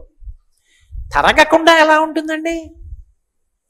తరగకుండా ఉంటుంది, రెండు కారణాల చేత ఉంటుంది. ఒకటి, భగవత్ అనుగ్రహం ఉంటే మీరు ఎంత ఖర్చు పెడుతున్నారో అంతా వస్తుంది. ఎలా వస్తుంది అంటే నూతిలోకి నీరు వచ్చినట్టు. నూతిలో నీరు తోడుతూనే ఉన్నాడు, జలం పుడుతూనే ఉంది. ఎక్కడి నుంచి నీరు వచ్చింది నీకు తెలియదు, తోడడం ఒక్కటే నీకొచ్చు. అలా ఎంతమందికి ఎన్ని పెట్టు ఆ ఇంట సమృద్ధి కలుగుతూనే ఉంటుంది. దేని చేత? దేని చేత ఈశ్వరుడు ఆ శక్తిని ఇస్తాడో తెలుసా? ఆ ఇంట ఎప్పుడో ఎవరో ఒక మహాత్ముడు కాళ్ళు కడుక్కున్నాడు, దానికి ఇస్తాడు ఆ శక్తి. కాళ్ళు కడగడం అన్న మాట అర్థం ఏంటో తెలుసా? అందుకే ఒక మాట అడుగుతారు, మీ ఇంట పెద్దలు ఎవరైనా కాళ్ళు కడిగారా అంటారు. పెద్దలు కాళ్ళు కడుగుతా అన్న మాటకు అర్థం ఏంటంటే బురదంటుకుందని కడుక్కోవడం కాదు. అన్నం తింటే వాళ్ళ ఇంట్లో భోజనం చేస్తే వాళ్ళ ఇంట్లో కాళ్ళు కడుక్కుని వెళ్ళిపోతారు. అసలు ఎప్పుడు భోజనం చేసినా కాళ్ళు కడుక్కోవాలి. కాళ్ళు కడుక్కుని వెళ్ళిపోయారు అనుకోండి, అలా తనని నమ్ముకున్నటువంటి పరమ భాగవతోత్తముడు ఒకడు ఇంటికి వచ్చి ఏదైనా తిని కాళ్ళు కడుక్కుని వెడుతున్నాడు అనుకోండి, సింహాసనంలో ఉన్న పరమాత్మ పరవశించిపోతాట. వాడు కోరుకున్నవాడు కాడురా, వాడికి నేనున్నాను. వాడేం లేక కోరుకుని ఇళ్ళు తిరిగేవాడు కాడు. వాడు ఏదో నా కార్యం మీద వచ్చాడు, నా కార్యం మీద వచ్చిన వాడికి అన్నం పెట్టావు, వాడి కడుపు నిండింది, వాడు ఎంత సంతోషించాడో. వాడు నీ ఇంట కాళ్ళు కడుక్కుని వెళ్ళిపోయాడు. వాడు కాళ్ళు కడుక్కుని వాడు బ్రేవుమని త్రేణిస్తే, రామాయణంలో చెప్తారు, వాడు బ్రేవుమని తేనిస్తే దేవతలందరూ కూడా పరిపుష్టి కలగాలి ఇంటికని ఆశీర్వచనం చేస్తారు. వాడి కడుపు నిండింది. అందుకు భాగవతంలో నందుడు అంటాడు, ఊరకరారు మహాత్ములు వా రథముల ఇండ్ల కడకు వచ్చుటెలెల్లం కారణము మంగళములకు మీరొచ్చుట శుభము మాకు నిజము మహాత్మ అంటారు. పూర్ణ, పుష్కళ ఈ రెండు అయ్యప్ప స్వామి యొక్క భార్యలు. వైదికంగా ఆయన బయట బ్రహ్మచారి, కానీ వైదికమైన పూజ ఎందు ఆయన పూర్ణ పుష్కళాంబా సమేత అయ్యప్ప స్వామి పరబ్రహ్మణే నమః. పూర్ణము అంటే నిండి ఉన్నది. తరగలేదా? మరి ఇతరులకు పెడితే తరగదా? తరగవలసిన అవసరం లేదు, ఈశ్వరుడు పూర్తి చేసేస్తుంటాడు, ఇచ్చేస్తూ ఉంటాడు.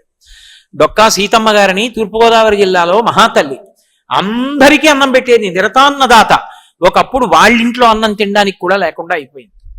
ఆవిడికి ఒంటి మీద ఇంకా ఒక కంటె ఒక్కటే మిగిలిందంతే. ఓ రోజున బ్రాహ్మణుడు వచ్చాడు, బ్రహ్మచారి ఎక్కడి నుంచో, సీతమ్మ ఆకలిస్తోంది అన్నం పెట్టమ్మా అన్నాడు. ఆవిడ విస్తరి వేసి అన్నీ వడ్డించి అయ్యా ప్రారంభించింది. ఆయన అన్నాడు, నాకు పెళ్ళి అవ్వలేదు, ఇన్నాళ్లకు సంబంధం వచ్చింది, పెళ్లివారు బంగారు ఆభరణం పెడితేనే పిల్లనిస్తామంటున్నారు, సీతమ్మ ఏదైనా బంగారు ఆభరణం ఇస్తే అన్నం తింటా, అలాగే లేచి వెళ్ళిపోతాను. ఆవిడ భర్త వంక చూసి కంటె ఇలా ఎత్తి చూపించింది, ఇచ్చేస్తానని. ఆయన పక్కకి పిలిచి అన్నాడు, ఎంత బంగారం ఉండేది నీ ఒంటి మీద, అంతా వెళ్ళిపోయింది, ఇప్పుడు ఉన్నదొక్క కంటె, అది కూడా ఇస్తానంటున్నావు, ధూర్త బ్రాహ్మణుడు. పెళ్లికి లేదు ఇస్తావా ఇవ్వవా అంటున్నాడు, ఇవ్వనను, ఏమవుతుందో అన్నాడు. వద్దు, విష్ణుస్వరూపాయ బ్రాహ్మణాయ తుభ్యం నమః, విష్ణుస్వరూపంగా అన్నం పెడుతున్నాను, బ్రాహ్మణుడని కాదు, అందుకని ఇచ్చేస్తాను కంటె, నీ ఇష్టం ఇచ్చేయి అన్నాడు. ఆమె కంటె తీసి ఆయనకి ఇచ్చేసింది. ఆయన అరిటాకు కింద పెట్టి ఆ ఔపోసన బట్టి భోజనం పూర్తి చేసి ఉత్తరాపోసనం బట్టి లేచి వెళ్ళిపోయాడు. ఆయన ఇలా బయటికి వెళ్ళాడు, ఆవిడ విస్తరెత్తింది. భోజనం పెట్టడం ఎంత గొప్ప, విస్తరెత్తడం అంత గొప్ప. బాగా గుర్తుపెట్టుకోండి, భోజనం పెట్టడం కన్నా విస్తరెత్తడమే గొప్ప. ఎందుకంటే ఒక్కొక్క ఇంట్లో భోజనం పెట్టి పనిపిల్లని పిలుస్తారు విస్తళ్ళు తీసేయమని, ఫలితం వాళ్ళకి వెళ్ళిపోతుంది. ఎవరు తీస్తారు అంటే యజమాని తీస్తాడు. నేను ఈ విషయం గొప్పకి చెప్పుకుంటున్నాను అనుకోకండి, నా ఇంట నేను ఎప్పుడైనా ఎవరికైనా పరమాత్మ నాకు దేవతార్చన చేసే శక్తినిస్తే వాళ్ళ విస్తళ్ళు నేనే ఎత్తుతాను. ఎందుకనంటే అది గొప్ప కోసం కాదు, అందరూ భోజనం చేసి లేచి వెళ్ళిపోతే రామకృష్ణ పరమహంస తన గడ్డంతో విస్తళ్ళు తీసేశాక గడ్డంతో తుడిచేవారు. ఎందుకంటే చేత్తో తుడవచ్చు కదా అంటే ఆయన అనేవారు, పరదేవత ఇన్ని చేతులతో అన్నం తింది, మా అమ్మ అన్నం తిన్నప్పుడు పడ్డ ఎంగిలి మెతుకులు చేత్తో తుడవన, మెత్తటి గడ్డంతో తుడుస్తానని తుడిచేవాడు. ఆ రోజు రాత్రి శ్రీ మహావిష్ణువు స్వప్నంలో దర్శనమిచ్చారు. సీతమ్మ, నీ చేతి అన్నం తిందామనుకున్నాను, చిన్న పరీక్ష పెట్టి తిన్నాను. అందరికీ అన్నం పెట్టే నారాయణమూర్తికి అన్నం పెట్టావు సీతమ్మ, ఇవాళ నీ జన్మ ధన్యం. నీ ఇంట లేకపోవడం అన్నది ఉండదు. మీ ఆయన బెంగ పెట్టుకున్నాడు, ఐశ్వర్యం అంతా అయిపోయిందని. అక్కర్లేదులే, ఎంత పెట్టారో అంతా మీకు దొరుకుతుందన్నాడు. మీ ఇంట అన్నదానానికి లోలేనంత దొరుకుతుంది, బెంగ పెట్టుకోకన్నాడు. ఆ రోజు సాయంకాలం ఎప్పుడు దున్నే పొలమే, 50 ఏళ్ల నుంచి దున్నుతున్నాడు ఆయన. వెళ్ళి గుణపం పెట్టేదో తవ్వుతున్నాడు. ఠంగున శబ్దం వచ్చింది, చీకటి పడుతోంది. బిందె పైకి తీసి, ఏమిట్రా బిందె వాసిని కట్టిందని ఇంటికి తెచ్చి గుడ్డ విప్పి వంపారు. బంగారు కణికలు పడ్డాయి అందులో వచ్చి. దాంతో అన్నదానం అలా చేస్తూనే ఉన్నారు వాళ్ళు. కాబట్టి పూర్ణ అంటే తరిగిపోవడం అన్నది ఉండదు, ఎప్పుడూ ఆ నిండుతనం అలాగే ఉంటుంది. అది ఎక్కడి నుంచి వస్తుందంటే ఒక్కొక్క మహాత్ముడికి పెట్టినటువంటి అన్నం. ఎవడో పరమేశ్వరుడు ఏదైనా గొప్ప అభ్యున్నతిని కల్పించాలి అంటే 100 యజ్ఞములు చేస్తే కూడా రానంత ఫలితాన్ని కట్టపెట్టాలి అనుకుంటే ఎవరో ఒక పరమభక్తి తత్పరుడైనటువంటి వాణ్ణి ఇంటికి అతిథిగా పంపిస్తాడు. ఏదో తినడానికి వస్తాడు ఆయన.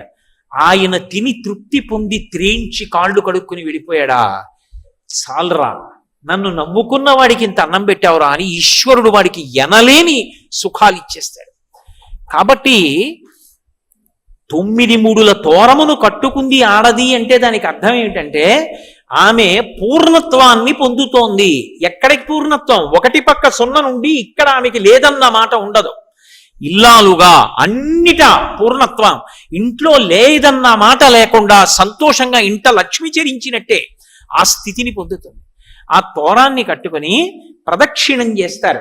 అమ్మవారి మూర్తిని అందుకే ఒక గోడ దగ్గరకి పెట్టారు వరలక్ష్మీ వ్రతం చేసేటప్పుడు. ఎందుకు పెట్టారంటే వరలక్ష్మి వ్రతం ఎంత గొప్పదో వరలక్ష్మీ వ్రతమనందు ప్రదక్షిణం అంత ముఖ్యం. ప్రదక్షిణం చేయాలంటే మీరు గోడ దగ్గర పెట్టారనుకోండి, ఎలా చేస్తారు? మీరు చేయలేరు. ప్రదక్షిణం చెయ్యాలంటే ఒక గది మధ్యలోకి ఉంచాలి, ఉంచితే మీరు ప్రదక్షిణం చెయ్యగలరు. ప్రదక్షిణం అన్న మాటకు అర్థం ఏమిటి? దక్షిణం అంటే కుడి, వామ అంటే ఎడమ. ప్రదక్షిణం, దోషం అంటే చీకటి, దోషం అంటే ఏదో తప్పు అని కాదు, దోషము అంటే చీకటి అని సంస్కృతంలో. ప్రదోషం అంటే చీకటి పడడానికి ముందున్న కాలము ప్రదోషం. అలాగే ప్రదక్షిణం అంటే దక్షిణం అంటే కుడి, ప్రదక్షిణం ఎప్పుడూ కుడివైపుకు ఉంచి తిరుగుట. ఎప్పుడూ కుడివైపుకు ఉంచి తిరగడం అంటే ఏదో తిరగడం కాదు. నేను ఇప్పుడు ఇలా నడిచొచ్చాను అనుకోండి, అప్పుడు ఈ 2 మైకులు లేదా ఈ ఆసనం నా కుడి చేతి వైపుకు ఉంటాయి కదూ. నేను ఇలా నడిచాను అనుకోండి, నా కుడి చేతి వైపుకు ఉంటాయి. నేను మళ్ళీ ఇలా నడిచొచ్చాను అనుకోండి, నా ఎడం చేతి వైపుకు ఉంటాయి కదా. అలా ఒకసారి వెళ్ళినప్పుడు కుడి చేతి వైపుకుంది, ఇలా తిరిగి వస్తే ఎడం చేతి వైపుకుంది. అలా రాకూడదు. అది పరమ పూజనీయమైన వస్తువు, దాని చుట్టూ తిరిగినంత మాత్రం చేత అది నీకు శక్తినిచ్చేయగలదు అనుకుంటే మౌనంగా 3 మార్లు తిరుగుతారు. ఒక్క మారైనా చాలు. కల్పం ప్రకారం 3 మాటలు. ఆ ప్రదక్షిణం చేసేటప్పుడు ఎప్పుడూ కుడివైపే ఉండాలి. అంటే ఏం చెయ్యాలి అంటే చుట్టూ తిరిగి రావాలి. నేను ఇప్పుడు ఈ ఆసనానికి చుట్టూ తిరిగి వచ్చాను అనుకోండి, అప్పుడు ఏమవుతుంది? ఇది నా కుడి చేతి వైపే ఉంటుంది. కోటేశ్వరరావు గారిని వేదిక మీదకి రావలసిందిగా కోరుతున్నాం అన్నారనుకోండి, నేను ఇలా వచ్చి ఇలా ఎక్కకూడదు. ఇలా ఎక్కాను అనుకోండి ఆసనంలో కూర్చోవడానికి, ఈ ఆసనం నాకు ఎడం వైపుకి వస్తుంది అప్పుడు ఎక్కుతున్నప్పుడు. అంటే ఎడం వైపుకి ఈ ఆసనాన్ని ఉంచాను అంటే ఇది పరమ పవిత్ర స్థలం. ఇక్కడ కూర్చునే నేను శ్రావణ మాస వైశిష్ట్యం చెప్తున్నాను. కాబట్టి ఈ ఆసనానికి ఓ పవిత్రత ఉంటుంది. దీంట్లో మీరెవరు ఎందుకు కూర్చోలేదు? ఇది ఆయన కూర్చుని ఇందులోంచి మంచి మాటలు చెప్తాడని. దీనికి నేను గౌరవం ఇచ్చి కూర్చోవాలి. కూర్చోవాలంటే ఇలా ఎక్కకూడదు. నేను ఇలా తిరిగి వచ్చి ఇటువైపు నుంచి ఎక్కి కూర్చోవాలి. అంటే అప్పుడు ఇది కుడి చేతి వైపు ఉంటుంది నాకు. అంటే అసలు దీనికి గౌరవం ఇవ్వని నాడు నేను ఇందులో కూర్చుని గౌరవప్రదమైన విషయం చెప్పడానికి అర్హత లేని వాడిని అవుతాను. ప్రదక్షిణం అంటే కుడి చేతి వైపు నుంచి గుండ్రంగా తిరుగుతారు. దాని చుట్టూ తిరుగుతున్నాను అనుకోండి, ఇప్పుడు ఈ ఆసనం చుట్టూ తిరిగాను అనుకోండి, నేను ఇలాగా కుడి చేతి వైపే ఉంటుంది నేను తిరుగుతున్నప్పుడు. కుడి చేతి వైపు ఉంచాను అన్న మాటకు అర్థం ఏమిటంటే అది పరమ పూజనీయమైనది అని గుర్తు. ఇప్పుడు ఈ వేదిక మీద కూర్చున్నాను, సాయిబాబా గారి మూర్తి ఎటు ఉండాలి? అటు ఉండాలి. ఎందుకని? ఆయన పరమ పూజనీయుడు. పరమ పూజనీయుడైన సాయిబాబా గారి మూర్తిని తెచ్చి ఇటు పెట్టకూడదు. ఎడంచేతి వైపుకుంటే అప్రధానుడు అవుతాడు, కుడి చేతి వైపుంటే ప్రధానుడు అవుతాడు. అందుకే పూజ చేసేటప్పుడు కానీ వ్రతం చేసేటప్పుడు కానీ ఏ పదార్థాన్ని ఎడం వైపు నుంచి తీయకూడదు. మీరు ఎడం చేతి వైపు నుంచి ఏదైనా ముట్టుకుని ఇలా తీశారనుకోండి, దూష్యం అవుతుంది వెంటనే. అంటే అసలు పవిత్రత లేదు. వస్తువులన్నీ కుడివైపు ఉంచుకోవాలి. వ్రతం చేసేటప్పుడు అన్నీ కుడివైపు పెట్టుకుని కూర్చోవాలి. మీరు ఏది తీయండి కుడి చేతి వైపు నుంచే తీయాలి తప్ప ఎడం చేత్తో తీసి కుడి చేత్తో పట్టుకోకూడదు. కాబట్టి ప్రదక్షిణం. ఇప్పుడు అమ్మవారు మధ్యలో ఉంది, చుట్టూ తిరుగుతున్నారు గుండ్రంగా. తిరుగుతున్నప్పుడు ఆవిడ కుడి చేతి వైపుకుంది, కానీ తిరుగుతున్నప్పుడు పదఘట్టనము వినపడకూడదు. అంటే పాదముల యొక్క చప్పుడు గట్టిగా దమ్ దమ్ అని వినపడడం కానీ, కలశ కదలడం కానీ, కలశలోకి ప్రకంపన రావడం కానీ జరగకూడదు. అంటే బహుమెల్లగా నడవాలి. ఆ నడిచేటప్పుడు రెండు చేతులు జోడించి అమ్మవారు సింహాసనంలో కూర్చుని ఉండగా ఆవిడ చుట్టూ నేను తిరుగుతున్నానన్న భావనతో తిరగాలి. 3 మార్లు తిరిగి పంచాంగ నమస్కారం చెయ్యాలి. ఆడవారికి సాష్టాంగ నమస్కారం లేదు, ఒక్క పురుషుడికే సాష్టాంగ నమస్కారం తప్ప ఆడవారికి సాష్టాంగ నమస్కారం ఏ కారణం చేత చేయకూడదు. ఒకవేళ చేశారనుకోండి, మీరు వ్రతం చేస్తుంటే మీరు ఎవరిని ఉద్దేశించి వ్రతం చేస్తున్నారో ఆ దేవత, మీరు దేవాలయంలో చేస్తే దైవము సిగ్గుతో తలంచుకుంటారు. ఎందుకో తెలుసా? ఆడదానికి మినహాయింపిచ్చాడు పరమేశ్వరుడు. అసలు ఈ సృష్టి అంతా కూడా స్త్రీ యొక్క శరీరము కింద భాగంలోంచి ఎక్కడి నుంచి బయటికి వస్తోందో, బయటికి వచ్చినటువంటి ఈ సృష్టిలోని జీవులన్నీ స్త్రీ యొక్క శరీరము పై భాగంలో ఉన్నటువంటి ఏ స్తనముల వలన పోషింపబడుతున్నాయో ఆ రెండే సృష్టికి స్థితికి కారణాలు. లేని నాడు ఈ జగత్తు లేదు. కాబట్టి అంత పరమ పవిత్రమైనటువంటి ఆ రెండు నా మ్రోల నువ్వు నమస్కరించేటప్పుడు భూమికి తగలవలసిన అవసరం లేదు. మినహాయింపు ఇస్తున్నాను, పంచాంగ నమస్కారం చాలు. అందుకే ఆడవాళ్ళు సాష్టాంగం చేయరు, నేల మీద పడరు. పంచాంగ నమస్కారం అంటే మీకు బాగా అర్థం అంటే కడుపు తగలకుండా అనుకోండి, గుండెలు తగలకుండా చేతులు కింద పెట్టి వంగి తల తాటించి నమస్కారం చేస్తారంతే. ఏమైంది చారుమతి వృత్తాంతంలో? ఆమె ప్రదక్షిణం చేస్తోంది. ప్రదక్షిణం చేస్తున్నప్పుడు ఒక మాట చెప్పారు. వాళ్ళకి ఆవిడ చేస్తోందని నమ్మి ఆవిడ లక్ష్మీదేవి నాకు ఇలా చెప్పిందంటే అత్తమామలు ప్రోత్సహించారు, భర్త ప్రోత్సహించాడు, నువ్వు అలాగే చెయ్యన్నారు. ఆవిడ చెప్పిన మాట విని ఊళ్ళో వాళ్ళందరూ సంతోషించారు. వాళ్ళందరూ కూడా వచ్చారు వ్రతం చేసుకుంటాం. అందరూ కలిసి వ్రతం చేశారు. అందరూ కలిసి వ్రతం చేసి అమ్మవారికి ప్రదక్షిణ చేస్తున్నారు. ఏమొచ్చిందప్పుడు? వాళ్ళకి ఆభరణములు అమరై. మీరు బాగా చదువుతుంటారు, కథ వింటూ ఉంటారు. ఏదో మొదటి ప్రదక్షిణం చేసినప్పుడు కొన్ని ఆభరణాలు, రెండో ప్రదక్షిణం చేస్తే కొన్ని ఆభరణాలు, మూడో ప్రదక్షిణం చేస్తే కొన్ని ఆభరణాలు అమరై. ఎందుకవి? అందులో ఎన్ని తులాల బంగారం ఉందో చూసుకోవడానికే కాదు. ఆభరణములు అమరాయి అన్న మాటకు అర్థం ఏమిటో తెలుసా? ఆభరణము దేని కొరకు అంటే మూల విస్తువు యొక్క అందమును ఉద్దీపింపచేయుట కొరకు.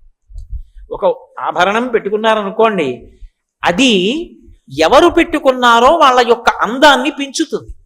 ఇక్కడ బాహ్యంలో అందం పెంచడం ఒకెత్తు, ఆంతరమైన అందం పెరుగుతోంది. కాళ్ళకి మంజీరములు వచ్చాయి. కాళ్ళకి మంజీరములు వస్తే ఏమవుతుంది? ఆమె ఆ ఇంట లక్ష్మి. ఆమె నడిచి వెడుతోందనుకోండి, పాద మంజీరముల యొక్క ధనులు వినపడాలి. పరమమంగళ ధనులు అని లక్ష్మీదేవి ఇంట నడిచిన ధనులు కొన్ని వినపడతాయి. ఏమిటవి అంటే ఆడవారు పాదములకు పెట్టుకున్నటువంటి మంజీరముల యొక్క ధనులు. మొలకి వడ్డాణం పెట్టుకుంటారు. ఆ వడ్డాణం పురుషుడు పెట్టుకుంటే, అంటే పూర్వం మహారాజులు పెట్టుకునేవారు. మేఖల అని చెప్పి తమిళ దేశంలో ఒక పెద్ద గ్రంథం రాసింది ఒక ఆవిడ. మేఖల అంటే ఆడవారు పెట్టుకుంటే దానికి చిరుగంటలు ఉండాలి. కొణత్కాంచీదామాకరికలభ కుంభస్తననత పరీక్షీణ మధ్యే పరిణత శరచంద్రవదన అని వర్ణిస్తారు శంకరాచార్యులు వారి సౌందర్యలహరిలో. చిరుగంటలతో ఉండాలి వడ్డాణం తప్ప అసలు ఏమీ లేకుండా పెట్టుకుంటే అది బెల్ట్ అంటారు. అది మగవాళ్ళు పెట్టుకుంటారు బెల్ట్. పంచె జారిపోకుండా పైన పెట్టుకుంటారు. తప్ప ఆడవారు బెల్ట్ కాదు పెట్టుకునేది, వడ్డాణం పెట్టుకుంటారు. వడ్డాణం అంటే కేవలము నడుములతో పెట్టుకునేది కాదు, చిరుగంటలతో కూడుకుని ఉంటుంది. అమ్మవారు నడిచి వెళ్ళిపోతుంటే అన్ని ధ్వనులు వినపడతాయిట. ఆవిడ పాద మంజీరముల ధ్వనులు వినపడతాయి, ఆవిడ చేతుల గాజుల సవ్వడులు వినపడతాయి, ఆవిడ మంగళసూత్రముల యొక్క శతమానములు ఇతర ఆభరణములతో ఉరుసుకున్న ధ్వనులు వినపడతాయి. ఆవిడ చిరునవ్వు నవ్వుతూ వెడుతున్నప్పుడు ఆవిడ తాంబూలపు సువాసనలు వస్తాయి. అందుకే మరాళి మందగమన, ఆవిడ మెల్లగా నడిచి వెడుతూ ఉంటే పరమహంసలైనటువంటి వారు అమ్మవారిని ఉపాసన చేస్తుంటే ఆవిడ నడిచి వెడుతున్నప్పుడు ఆవిడ పాదములకు పెట్టుకున్న మంజీర ధ్వనులు కూడా వినపడతాయి. ఆడవారి పాదములకు పెట్టుకునేటటువంటి మంజీరములు లక్ష్మీత్వమునకు, లక్ష్మీదేవి యొక్క తత్వమునకు ప్రతీక. ఆమె లక్ష్మిగా ఇంట నడుస్తోంది అంటే ఆ ఇంట లోటు లేదు. ఆమె భర్తకి ఆయుర్దాయమునకు లోటు లేదు. ఆ ఇల్లు సర్వసౌభాగ్యాలతో విలసిల్లుతుంది. ఇది కదా శివుడు చెప్పాడు, సర్వసంపత్కరం శీఘ్రం పుత్రపౌత్ర ప్రవర్ధనం వ్రతానాముత్తమం నామ సర్వసౌభాగ్యదాయకం అని కదూ పరమశివుడు చెప్పింది. అపారమైన సౌభాగ్యం ఇస్తుంది, పుత్రపౌత్రాదులను వృద్ధి చేస్తుంది, ఐశ్వర్యాన్ని ఇస్తుంది. ఒక ఆడది ఒక కుటుంబాన్నంతటినీ ఎలా వృద్ధిలోకి తీసుకురాగలదో చెప్పగలిగిన వ్రతం. పురుషుణ్ణి కూడా ఆయుర్దాయంలో నిలబెట్టి బతికుండేటట్టు చేయించగలిగినటువంటి వ్రతం. ఆడది ఎంత శక్తివంతమైన ఉపాసన ఏడాదికొక్క రోజు చేసినా ఇల్లు నిలబెట్టగలదో నిరూపించగలిగినటువంటి వ్రతం వరలక్ష్మి వ్రతం. అటువంటి వ్రతం చేస్తే వాళ్ళకి ఆభరణములు అమరాయి. ఆభరణములు అంటే చేతికి గాజులు వేసుకుంటారు ఆడవాళ్ళు, అవి సౌభాగ్య సూచన. ఎందుకని అంటే చూడండి, పురుషుణ్ణి దిప్పి పొడుస్తుంటారు. ఎక్కడికో బదిలీ అయ్యాడు అనుకోండి, ఆయన ఒక్కడే ఉంటున్నాడు, పాపం ఏదో ఆయనే వండుకుంటూ ఉంటాడు, చెయ్యి కాల్చుకున్నాడు అంటారు. ఎందుకని అంటే ఆయనే వంట చేసుకున్నాడు అని అర్థం. చెయ్యి కాల్చుకున్నాడు అంటే శిక్ష, ఆయనకి వండి పెట్టేవాడు లేడు, ఆయనకు ఆయనే వడ్డించుకుంటున్నాడు. ఏ ఇంటికి వెళ్ళాలండి, 10 రోజులు అయిపోయింది, వచ్చే శనివారాలు సెలవు పెడదాం, సోమవారం కూడాను అన్నాడు అనుకోండి, ఓ గాజుల చేతి భోజనం మీదకి మనసు పోయింది ఏమిటోయ్ అంటారు. గాజుల చేతి భోజనం మీదకి మనసు పోయింది ఏమిటోయ్ అన్న మాట వేళాకోళం కాదు, మీరు బాగా గుర్తుపెట్టుకోవాలి. నువ్వు విష్ణుస్వరూపానివి, నిత్యానపాయవి, తన కోసం వండుకు తినడంలో ఎంత బాధపడుతోందో, ఆ వండి నీకు పెట్టాలని నీ భార్య ఎంత తాపత్రయపడుతోందో అది నీ అదృష్టం జీవితంలో. ఆమె వడ్డిస్తుంటే ఆమె గాజులు గల్లుమంటుండగా అన్నం పెడితే నువ్వు తినగలిగితే, ఆమె అలా భర్తకి పెట్టుకోగలిగితే ఆవిడ మహానైవేద్యం పెట్టుకుంది. నువ్వు నీ ఇంట లక్ష్మి చేతి అన్నాన్ని నువ్వు తింటున్నావు, అది నీకు ఆయుర్వర్ధనం. ఆ అన్నం పెట్టే శక్తి ఆవిడికి మిగులుతుంది, తినే అదృష్టం నీకు మిగులుతుంది. అందుకు కదా తూర్పు దిక్కుకు తిరిగి వంట చేస్తారు. ఎందుచేత అంటే ఇంటి యజమాని యొక్క ఆయుర్దాయం బాగుండాలి అని. కాబట్టి ఆభరణములు అమరాయి అన్న మాటకి అర్థం బాహ్యంలో అందగించింది, ఆంతరమునందు ఆవిడ పెట్టుకున్న ఆభరణముల చేత ఆ ఇంట అందరూ సంతోషంగా ఉన్నారు అనడానికి అది ప్రతీక. ఆవిడికి బాహ్యమునందు కనబడ్డాయి, ఎందుకని లోకమునకంతటికీ కూడా అది ఆదర్శము కావాలి కాబట్టి. నమ్మి నువ్వు ఇప్పుడు ఆ వ్రతం చేసావు, నీకేం వస్తుంది? అదే వస్తుంది. ఇప్పుడు చమత్కారం ఏమిటంటే ఆ వ్రతంలో ఇన్ని చేసావు, తన కోసం ఏమైనా ఉందా? ఇవన్నీ భర్త కోసం, అత్తమామల కోసం, బిడ్డల కోసం, పుట్టింటి వారి కోసం. మరి నీ కోసం నాకేం కావాలండి? అవన్నీ వాళ్ళందరూ బాగుంటే నేను బాగుంటాను, అంతే, నాకేం అక్కర్లేదు. ఇది ఆడదాని గొప్పతనం. అందుకే ఇలాంటి వ్రతాన్ని మొగాడికి ఇవ్వాలి, ఆడదానికి ఇచ్చారు. అంత ఉదార హృదయం, అంత విశాల హృదయంతో నాకేం కావాలి, ఆయన బాగుండడం కన్నా, నాకేం కావాలి మా అత్తమామలు బాగుండడం కన్నా, నాకేం కావాలి నా బావమరుదులు బాగుండడం కన్నా, నాకేం కావాలి మా పుట్టింటి వారు బాగుండడం కన్నా అనగలిగిన విశాల హృదయం ఆడదానికే ఉంది లోకంలో. అందుకే వరలక్ష్మీ వ్రతం గురించి అడిగేటప్పుడు పార్వతీదేవి అంత జాగ్రత్తగా అడిగింది. ఇది ఎవరి కోసం అడుగుతున్నానంటే, నాథా, ఏ వ్రతం, యద్వ్రతం పావనం స్త్రీణాం, స్త్రీలు చేస్తే పరమపావనమై వాళ్ళ యొక్క అభ్యున్నతికి కారణమవుతుందో అటువంటి వ్రతాన్ని నాకు ఉపదేశం చెయ్యండి అంది. అప్పుడు దీన్ని చెప్పారు. ఈ వ్రతానికి పరిసమాప్తి ఎక్కడో తెలుసా? 2 రకములైనటువంటి దానం చేస్తారు. ఇంకొక సువాసిని పిలుస్తారు, పిలిచి ఆవిడికి ఏదో పసుపు రాసి పారాణి పెట్టి బొట్టు పెట్టి ఆవిడకి సువాసిని సంబంధమైనటువంటి వస్తువులు కొన్ని ఉంటాయి, గాజులు, పసుపు, కుంకం, అసలు 8 సువాసిని వస్తువులని భాస్కర రాయలు వారు లలితా సహస్రనామ స్తోత్ర భాష్యంలో చెప్పారు. అలాంటి రోజున అలాంటి వస్తువులు ఇవ్వాలి. అసలు అనుములు, తాటాకు, ఆ తర్వాత విరిగిపోయినటువంటి ఆవు పాలు, ఇలాంటివి 8 వస్తువులు ఉన్నాయి. ఆ 8 వస్తువుల్ని కూడా తీసుకొచ్చి ఒక సంచిలో వేసి బహుమానం చేస్తారు. అలా బహుమానం చేస్తే సౌభాగ్య వస్తు ప్రదానం చేసినట్టు, దాని చేత సౌభాగ్యం నిలబడుతుంది.